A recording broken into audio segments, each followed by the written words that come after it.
Sup, people of the internet, it is the Multiplier here on a beautiful sunny day, and I have some interesting information for you.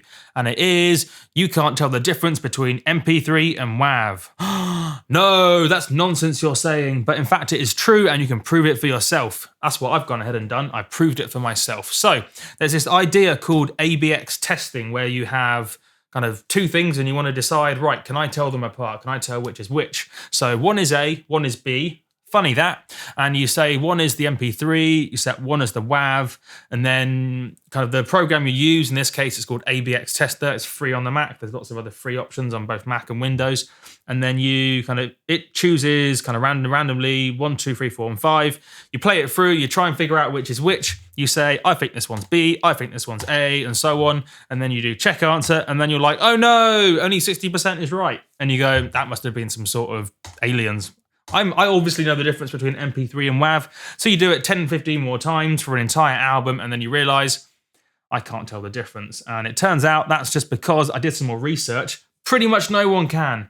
When we're talking like a proper MP3, so we're not talking like a kind of 128K rubbish quality MP3, we're talking a properly produced 320,000 whatever's MP3 versus WAV.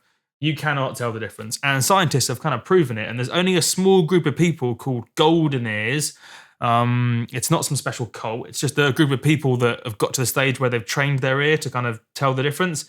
They can tell the difference with the right set of headphones and the right listening environment. But 99.99 something% of people literally cannot tell the difference. And you can prove it for yourself. So I recommend proving it for yourself. Use the best headphones you've got. I've got studio reference class headphones. Doesn't matter, and I can't tell the difference. I've been doing this for years. And it turns out when I did some research, no one else can either. So yeah, 320K MP3, if you make it properly, you cannot tell the difference between WAV. Now that doesn't mean that if you then further process it, you won't hear the difference. So you shouldn't really be using, say, MP3s for producing with as samples. But in terms of, for a final finished track, and so we're talking, say, let's say, you've worked on your track, you're exporting it, you decide, do I want to keep, say, do I want to say send out WAVs or send out 320K MP3s? Or maybe you're a DJ and you're thinking, should I be DJing off WAVs? Should I be DJing off MP3s? MP3s is the way to go. You shouldn't then be kind of remixing off MP3s unless you have to or anything like that. That's a separate issue. But for your pure listening, in terms of a finished track where you only convert it to MP3 once, you're not further processing it, MP3, exactly the same as WAV. And I highly recommend testing it for yourself, so don't take my word for it. Do some research and actually conduct it for your own sake. So if you need something to, I just put my fist on the table, that made some sort of noise in the microphone, I bet. If you need some sort of proof, it's good timing, a guy called Spore, real name John Gooch, I think it is. It's that guy just there. He made an amazing album recently called Caligo. It's completely free, and as part of the package he gave out as a BitTorrent, totally legit, it's just part of how he's releasing it. He's basically given a WAV and an MP3 of every track. So as a prime example, you've got a whole album worth of absolute world-class, top-level produced drum and bass of a variety of styles, some of it a lot cleaner than other bits, a lot of it with a lot of low end and a lot of top end, so you have a perfect chance to hear the difference, but yeah, turns out you can't. So yeah, interesting stuff, right? Wowzers, trousers, you might say. But yeah, literally, don't take my word for it. Do some tests. And it's probably worth saying as well, I'm going to say it one more time because some of you will probably have a go at me.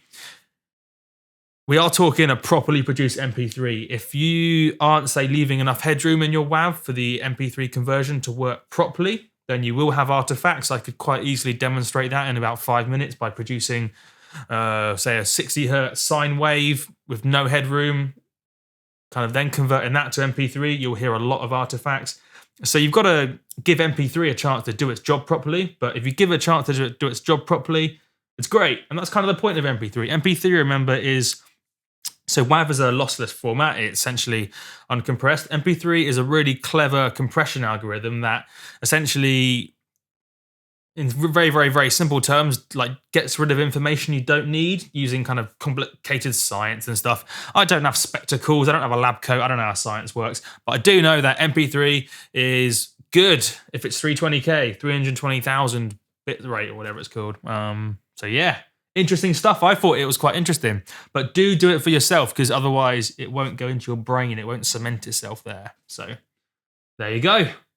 Enjoy.